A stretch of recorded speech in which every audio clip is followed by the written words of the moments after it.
Good morning আমার প্রিয় বন্ধুরা, সবাই কেমন আছো? আশা করি যে যেখানে আছো ভালো আছো, সুস্থ আছো। আমিও বেশ ভালো আছি।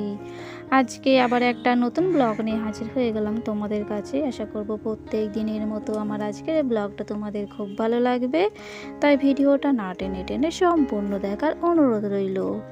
তো বন্ধুরা, আজকের ব্লগটা এই যে আমি সকাল থেকে শুরু করেছি। তো ঘুম থেকে উঠে সমস্ত কাজটা সেরে নিয়েছিলাম অফ ক্যামেরায়। তো ভাবলাম একটু চা করি, আজকে চা খাওয়ার ইচ্ছা হলো।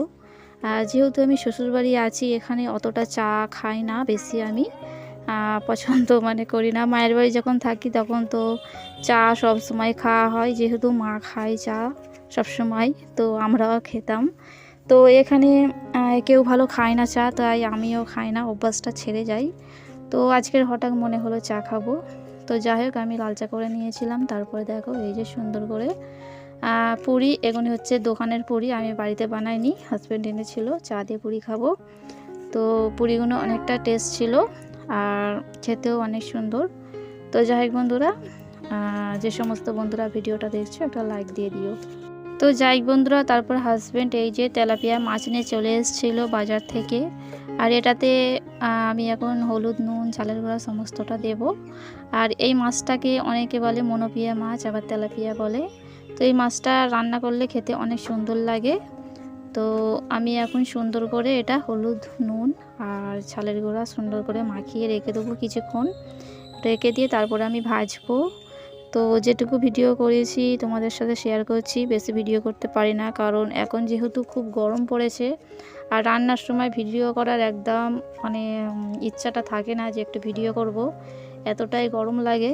তো সেই কারণে তো যাই হোক বন্ধুরা, আজকের আমাদের বাড়িতে কী কী রান্না হয়েছে তোমাদের সাথে আমি শেয়ার করেছি। তো যাই হোক বন্ধুরা, সুন্দর করে আমি ঝালের গুঁড়া, হলুদের গুঁড়া, নুন দিয়ে দিয়েছি, দিয়ে এখন সুন্দর করে আমি মাখিয়ে নেব। তো যাই হোক, যে সমস্ত নতুন বন্ধুরা ভিডিওটা দেখছো একটা লাইক দিয়ে ভিডিওটা দেখো, আর যদি ভালো লাগে তাহলে চ্যানেলটি সাবস্ক্রাইব করে পাশে থেকো।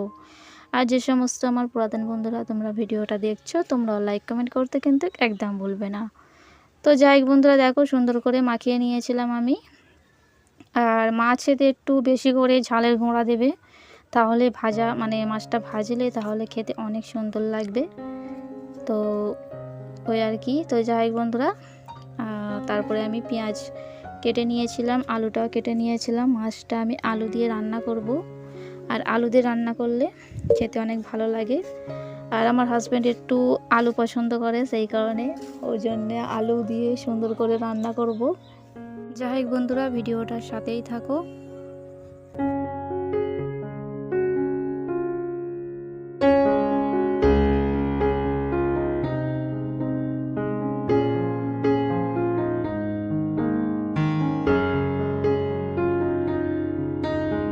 আমার শাক খেতে অনেক ভালো লাগে, সেই কারণে শাশুড়ি মা লাউ শাক এনে দিয়েছে। এই লাউ শাকটা রান্না করব।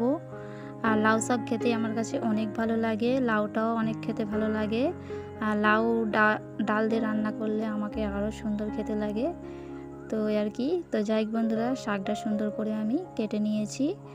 তো বন্ধুরা, তোমাদের কার কার লাউ শাক খেতে ভালো লাগে আমাকে কমেন্ট করে অবশ্যই জানাবে।